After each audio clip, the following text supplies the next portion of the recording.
নমস্কাৰ এটা কাহিনী কবলৈ আজি ভিডিওটো বনালো আৰু ক্যামেৰাৰ পাছফালে আছে গহিনা স্বাধীন চিটিয়াকৈ কাম কৰি ভাল পোৱা ব্যক্তিসকলক এই ভিডিওটোৱে কিছু সাহস যোগাব বুলি ভাবি আজি আমি এই ভিডিওটো দুইজনে বনাম বুলি সিদ্ধান্তটো ললো আৰু এই কাহিনীটো হৈছে মূলত এটা সাকসেস ষ্টৰী আমি বহুতেই ব্যৱসায় কৰিম বুলি ভাবি থাকো আৰু ব্যৱসায়ৰ অজস্ৰ আইডিয়া আমাৰ মনলৈ আহি থাকে আৰু সেই আইডিয়াবোৰৰ মাজতে আমাৰ মনলৈ আন কিছু চিন্তাও আহে যে এটো নহব নেকি এটো কৰিব নোৱাৰিম নেকি এটো ফলে কি হ'ব এটো ফলে কি হ'ব গতিকে এই চিন্তাবোৰ কৰি থাকোতে আমাৰ কামটো আৰম্ভ কৰা নহয় আৰু আৰম্ভ কৰাৰ আগতে এনেকুৱা নেতিবাচক চিন্তাই আমাক জুমুৰি দি ধৰে আৰু অৱশেষত সেই কামটো কৰা নহয় আকৌ এটা নতুন চিন্তা আমাৰ মনলৈ আহে কিন্তু আসলে কথাটো তেনেকুৱা নহয় প্ৰত্যাহ্বান সকলো কামতে আহে আৰু কাম এটাৰ মাজলৈ সোমাই গলে তাৰ সমস্যাসমূহৰ সমাধান কেনেধৰণে কৰিব পৰা যায় তাৰ সম্পৰ্কে কিছু আইডিয়া আমাৰ মনলৈ আহি থাকে আৰু এই কথাটো আমি প্ৰত্যেকেই অনুভৱ কৰাৰ প্ৰয়োজন যে প্ৰত্যেকটো সমস্যাৰ লগতে তাৰ সমাধানটো নিশ্চিতভাৱে আহে বা থাকে এতিয়া আহিছো আমাৰ মূল কাহিনীটো আমাৰ কাহিনীটো আসলতে আমাৰ এজন একেবাৰে সঁচা কাহিনী আমাৰ একেবাৰে ওচৰৰ এজন ভাইটিৰ কাহিনী সি এখন 2 বছৰমান আগতে সি এখন দোকানত কাম কৰিছিল দোকানত সি পৰিচালক হিচাপে আছিলে ঠিকই আছিলে কিন্তু সময়ৰ তাগিদা আৰু দায়িত্ব বাঢ়ি যোৱাৰ লগে লগে তাৰ উপাৰ্জনটো তেওঁৰ কাৰণে যথেষ্ট হৈ নাথাকে গতিকে বিকল্প চিন্তাৰ মানে উপাৰ্জনৰ চিন্তা কৰিবলগীয়া হ'ল গতিকে বিকল্প চিন্তা কি কৰিব বিভিন্ন ধৰণৰ আইডিয়া তেওঁলোকৰ মনলৈ আহিলে আৰু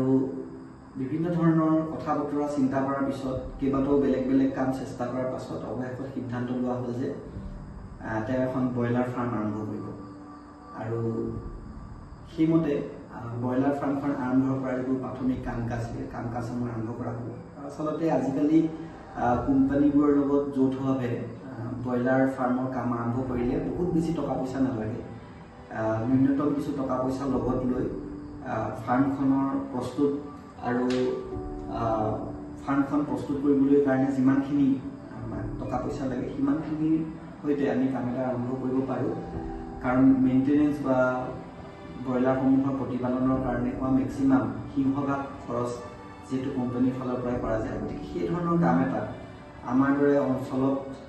গাঁৱলীয়া অঞ্চলত মধ্যবিত্ত বা নিম্ন মধ্যবিত্ত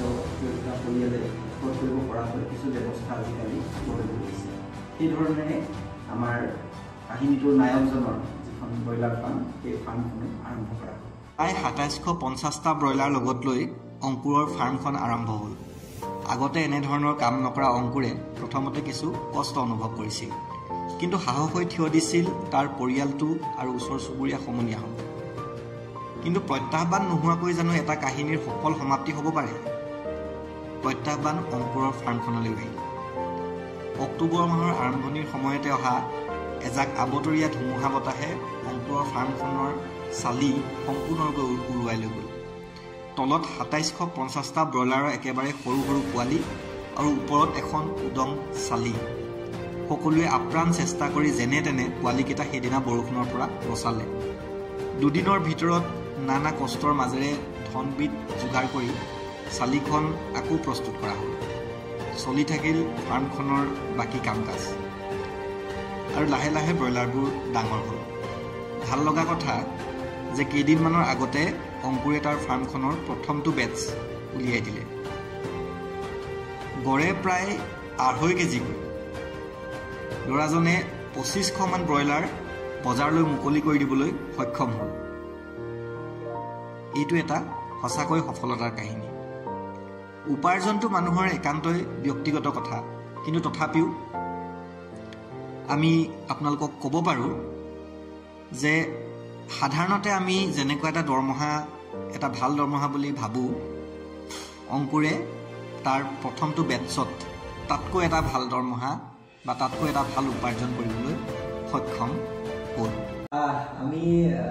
আমাৰ কাহিনীটো সামৰিব বিচাৰিছোঁ এনে আপোনালোকে ভাবি চাওকচোন যে এজন শিকাৰু ল'ৰাই এখন ব্ৰইলাৰ ফাৰ্ম আৰম্ভ কৰিছে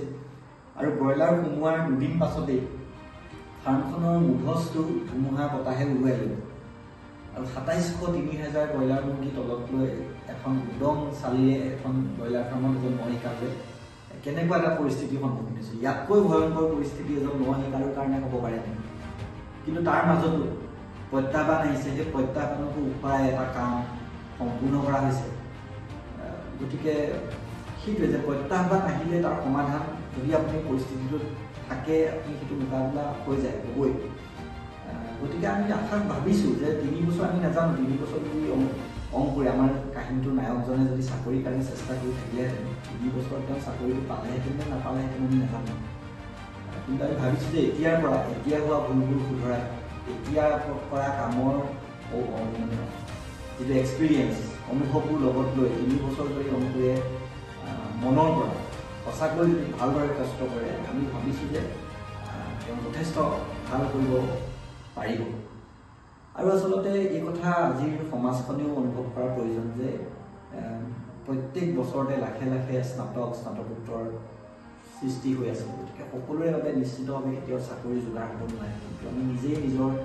উপাৰ্জনৰ পথ বা স্বাৱলম্বী হ'বলৈ যদি আমি চেষ্টা কৰোঁ আমি নিশ্চিতভাৱে অসমখনৰ অৰ্থনীতিটোও ভাল হ'ব আৰু আমাৰ পৰিস্থিতিবোৰ বা সমাজৰ পৰিস্থিতিবোৰ নিশ্চিতভাৱে ভাল হ'ব। আমি